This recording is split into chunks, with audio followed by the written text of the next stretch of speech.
Bonjour à tous, bienvenue dans cette nouvelle vidéo dans laquelle je vais vous partager quel est le meilleur petit déjeuner pour notre santé globale.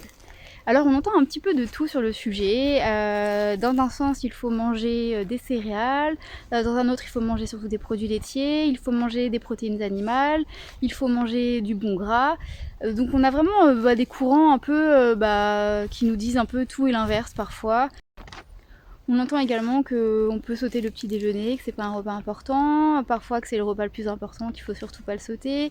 Donc voilà, il y a de quoi être perdu sur qu'est-ce qu'il faut manger au petit déjeuner pour faire du bien à notre corps. Et j'ai moi-même expérimenté un petit peu tout ce qu'il disait, que ce soit manger des céréales, manger des produits laitiers, manger assez protéiné avec du bacon, des œufs, manger du bon gras, de l'avocat, des oléagineux. Donc voilà, j'ai tout testé. Pour moi, tout pouvait être possible. Enfin, j'étais fermée à aucun conseil, aucun courant. Mais force est de constater qu'aucun de ces conseils que j'ai pu mettre en place ne m'a aidé à avancer vers la santé. Et au contraire, ça m'a amené à finalement commencer à avoir des symptômes et des maladies diverses au fil du temps. Donc c'est que ce que je faisais dès le matin n'était pas bon pour mon corps. Donc moi c'est Maëva, après avoir guéri de l'ensemble de mes symptômes de santé, après avoir mis en place une alimentation qui soigne il y a de cela 3 ans, j'accompagne dorénavant les gens qui veulent mettre en place ce type d'alimentation pour se soigner de leurs symptômes. Et finalement l'idée c'est vraiment d'apporter le carburant le plus adapté au corps afin qu'il refonctionne normalement progressivement. Je vous propose dans cette vidéo de répondre à cette question du petit déjeuner en 2 points. En tout cas, c'est les 2 points qui m'ont amené à comprendre quel était le petit déjeuner idéal. À savoir, dans un premier temps, de quoi notre corps a besoin, et ce, dès le matin. De quoi il a besoin en termes de nutriments. Et dans un deuxième temps, quels sont les aliments qui constituent tous ces besoins-là que j'aurais cités dans un premier temps, et qui répondent aux besoins de notre corps. Donc notre corps a besoin, et ce dès le matin, après une longue nuit de jeûne, de glucose, tout d'abord. De glucose qui provient idéalement d'aliments les plus bruts et frais possibles. Il a également besoin de fibres, de minéraux pour bien fonctionner, d'antioxydants, de phytonutriments et d'eau. D'eau qui puisse l'hydrater en profondeur. Donc dans cette liste-là, vous verrez que je n'indique pas les protéines et les acides gras, en sachant qu'il y en a dans tous les aliments en fait que l'on consomme. Donc l'idée c'est vraiment de comprendre que le corps n'a pas besoin absolument d'une grosse quantité de protéines et d'une grosse quantité de gras dès le matin. Mais il en aura quand même en petite quantité, mais en sachant qu'il en aura dans tous les repas tout au fil de la journée. Je ne fais pas une vidéo sur ce sujet-là, mais c'est juste, voilà, vous notez bien que j'ai pas indiqué ces informations-là, mais ça ne veut pas dire qu'on n'en a pas besoin, simplement qu'on en aura dans les aliments, les différents aliments que l'on consommera et qui répondront à la liste de ces nutriments que le corps a besoin. Donc maintenant, quels sont, dans un deuxième temps, les aliments qui vont répondre et qui contiennent tous ces nutriments que je viens de citer. Les aliments les plus adaptés, ça va être tout ce qui est fruits frais ou fruits congelés. C'est vraiment, ils contiennent tout ce que je viens de citer, que ce soit le glucose, des minéraux, des fibres, des phytonutriments, des antioxydants et de l'eau qui va vraiment hydrater en profondeur. Donc un petit déjeuner vraiment idéal, ça va être des fruits, les fruits que vous aimez le plus, c'est vraiment le mieux que vous puissiez apporter à votre corps dès le matin et en bonne quantité, parce que l'idée c'est vraiment d'apporter les calories qui vont être nécessaires pour tenir la matinée. Donc forcément c'est pas juste une banane et une pomme.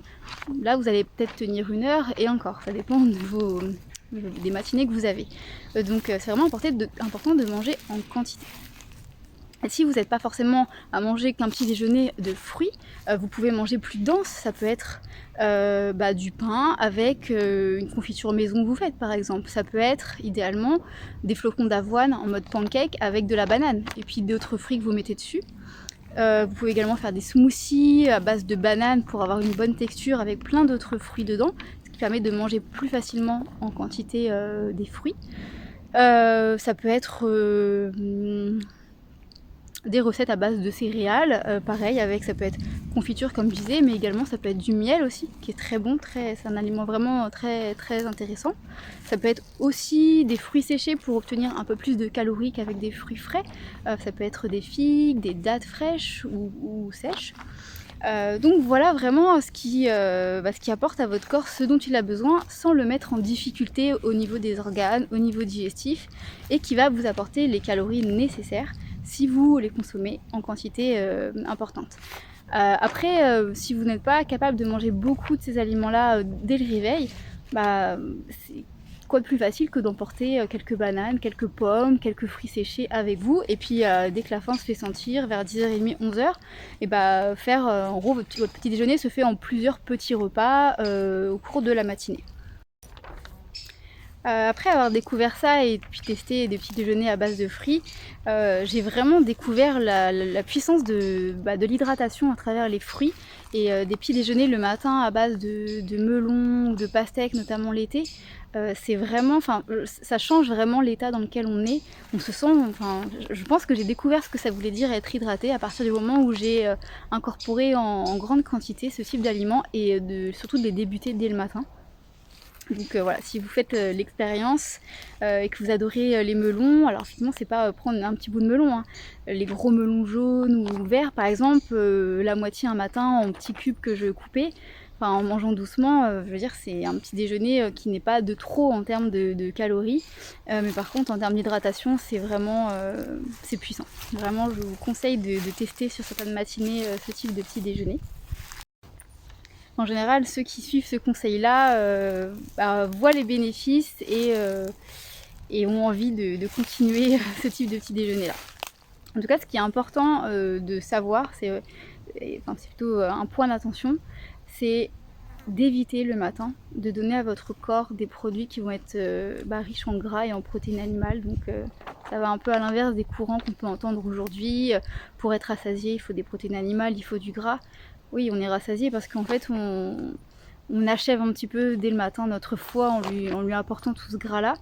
Et ce que j'ai aussi découvert à travers mon parcours, c'est que dès qu'on va donner du gras à notre corps dès le matin, le foie va être vraiment dédié à la digestion de tout ça et l'estomac dédié aussi à la digestion des protéines animales.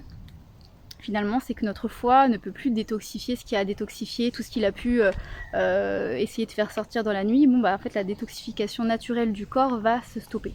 Dès qu'on va manger des sources fortes de gras, c'est impossible pour le foie d'être sur différents fronts et du coup sur le front de la détoxification naturelle du corps.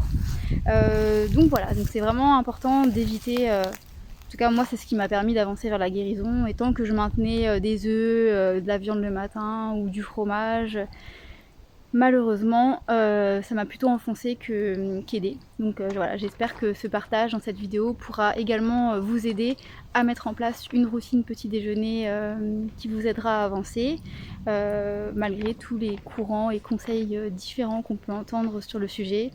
Moi, voilà, j'ai pas réussi à guérir ou à me soigner de quoi que ce soit tant que j'ai maintenu des doses de graisse et de protéines animales le matin. Je vous remercie pour votre écoute de cette vidéo et j'espère que ça vous aidera et n'hésitez pas à poser vos questions si vous en avez en commentaire ou à partager également vos vécus sur le sujet et je vous dis à bientôt pour une prochaine vidéo.